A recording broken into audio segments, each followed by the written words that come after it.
ஒரு கிராமத்தில் அருண் என்ற நல்ல மனசு கொண்ட சிறுவன் வாழ்ந்து வந்தான். அவன் எப்போதும் பிறருக்கு உதவ வேண்டும் என்று நினைப்பான்.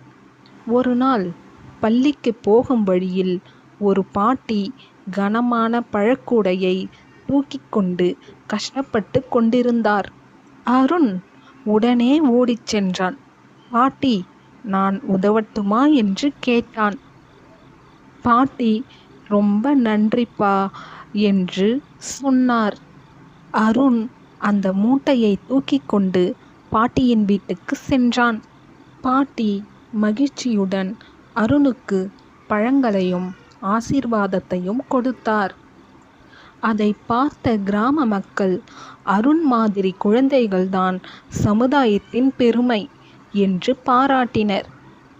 அருண் மகிழ்ச்சியுடன் பள்ளிக்கு சென்றான். அறம் செய்ய விரும்பு. நாம் பிறருக்கு உதவி செய்தால் நல்லது நம்மிடம் திரும்ப வரும்.